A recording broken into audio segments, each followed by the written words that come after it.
In the spring of 2010, the federal government required cash-strapped states to sign on to the Common Core standards in order to qualify for over $4.35 billion in race-to-the-top stimulus funds.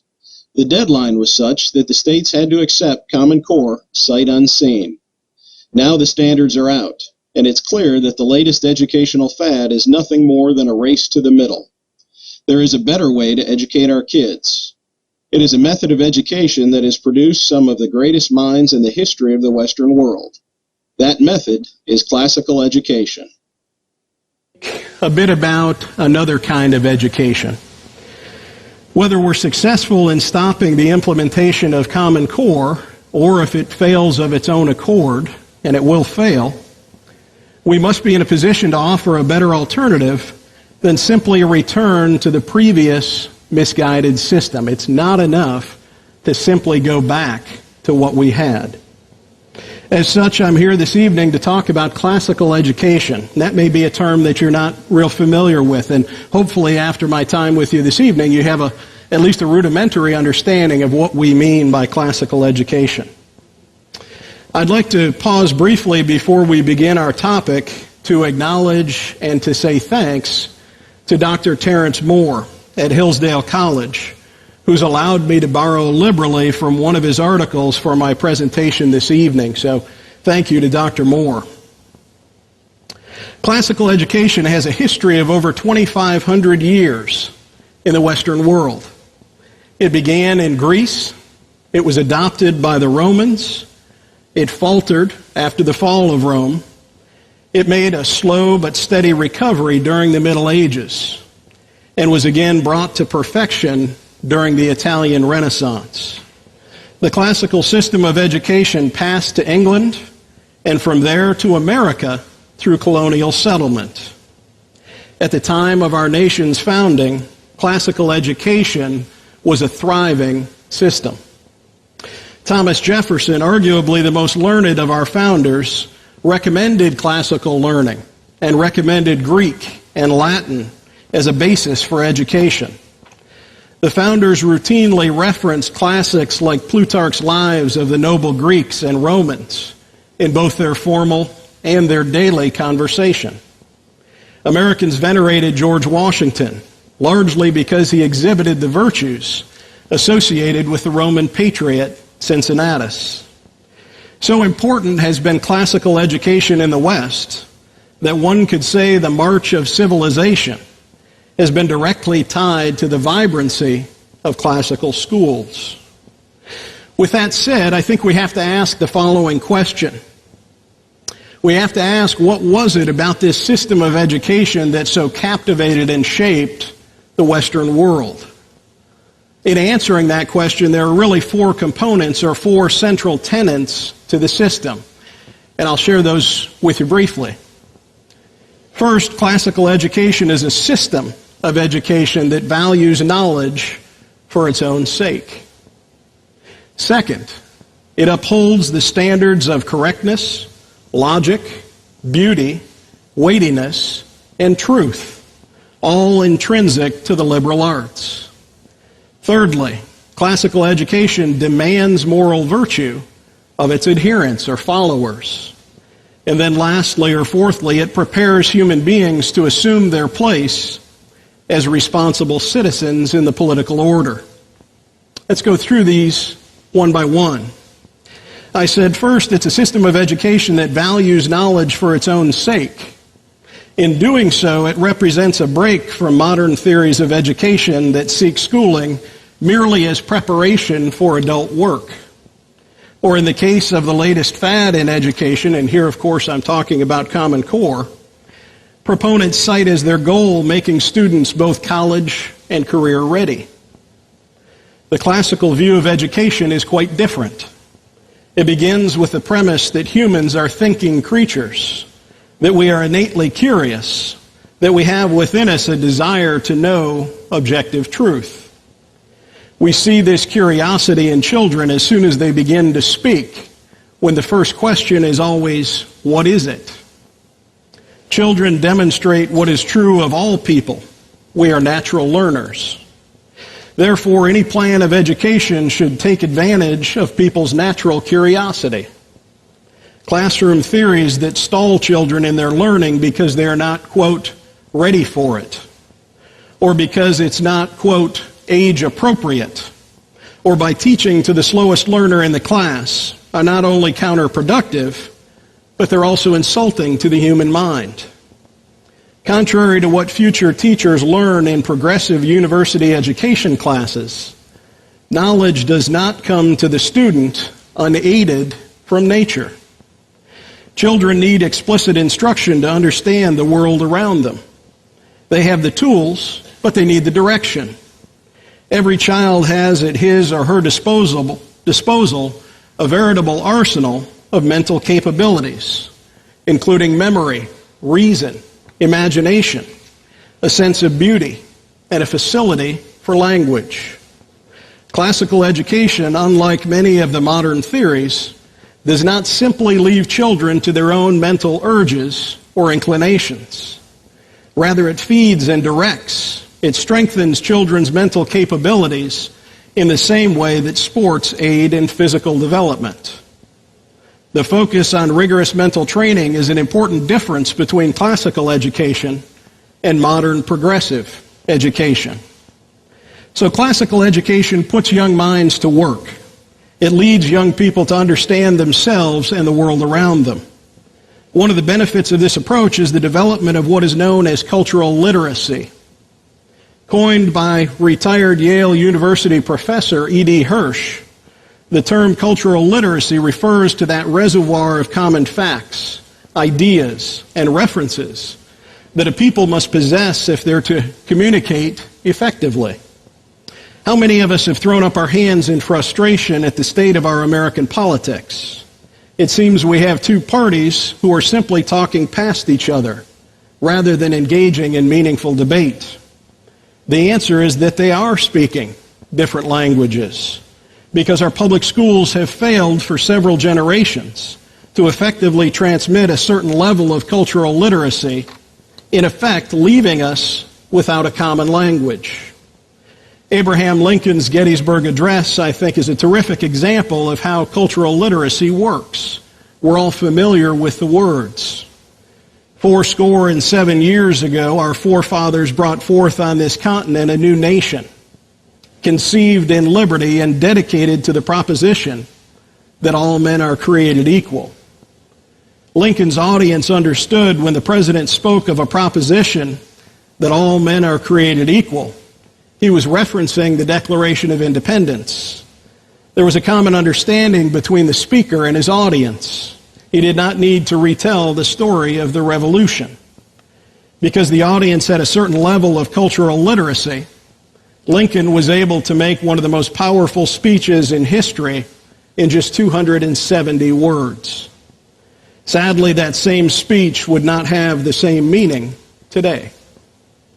Some critics may say, however, that classical education, by promoting a sense of cultural literacy, is dedicated merely to ornamental trivia. It's designed to create Jeopardy champions, is what you sometimes hear from critics. This is, of course, not true. As we are sadly learning today, only a culturally literate nation can live up to the demands placed upon it by history and the present condition of the world. Only a culturally literate individual can comprehend and navigate the vast areas of human knowledge essential to the political, economic, and moral well-being. The second component of a program of classical education is that it upholds the standards of correctness, logic, beauty, weightiness, and truth, intrinsic, as I said, to all of the liberal arts. In other words, in addition to requiring young people to know certain things, a classical education also teaches them to make judgments according to certain standards. To be classical means to uphold a standard of excellence. The classical works of Greece and Rome are not simply great because they are old. They are great because they employ harmonious language to depict remarkable human events and to explain the transcendent ideals of human existence. The study of language provides the best example, I think. Everyone can talk. Most people can read and write at a functional level. But classical education requires more than simply functional literacy. It teaches students high standards of grammar, precision in word choice, and eloquence based in a love for language. As part of the classical education, students are exposed to the highest examples of eloquence, attained by the greatest writers and greatest speakers in our history. This is important because there is a difference between using Shakespeare and a more modern Dick and Jane type children's book to teach grammar. I'm not suggesting that all modern resources are bad. Rather, I recognize that by using the classics, we can kill not 2, but 3 birds with one stone. By preferring Shakespeare to an anonymous Dick and Jane book, we teach grammar, we teach cultural literacy, and we teach beauty of language all at the same time. This is important because young people are desperately in need of standards of thought and of real beauty. For many modern young people, their speech ranges from the sloppy to the vulgar. Those persons whose only expressions of approval and disapproval are, "That's cool," or "That sucks," lacks not only a descriptive vocabulary, but also the ability to judge events according to their nature and their gravity. Rather than seeking to meet a state-imposed common standard, those who embrace a classical education agree with the motto of Winston Churchill, "I shall be satisfied with the very best." The third component of a program of classical education is that it demands moral virtue of its adherents. This is essential because education is first a moral enterprise. Schools can approach the moral development of students in one of 3 ways. They can ignore moral issues altogether.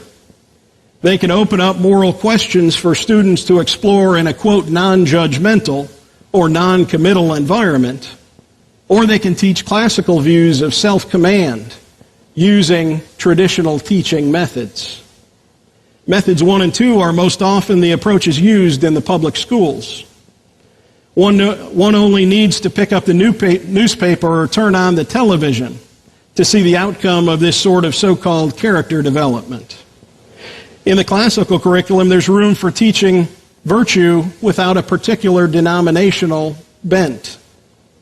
Unlike the typically modern classroom where students endlessly discuss the supposedly equally valid solutions to a moral problem, in the classical classroom, students are confronted with the great stories of self-command and self-sacrifice found in literature and in history. These stories show that actions have consequences and that there's a clear difference between right and wrong. Rather than encouraging young people to emulate the virtues of their pop culture idols, classical education teaches them to emulate the moral virtues of heroes and heroines. The final component, or fourth component, of a program of classical education is preparing human beings to assume their place as responsible citizens in the political order. Classical education has always been concerned with the political order and with the formation of true community. Our American founders understood that political wisdom and virtue does not come easy. They must be cultivated. More than 2 centuries of American history have confirmed that this nation can only be sustained by citizens who understand, serve, and defend our founding principles.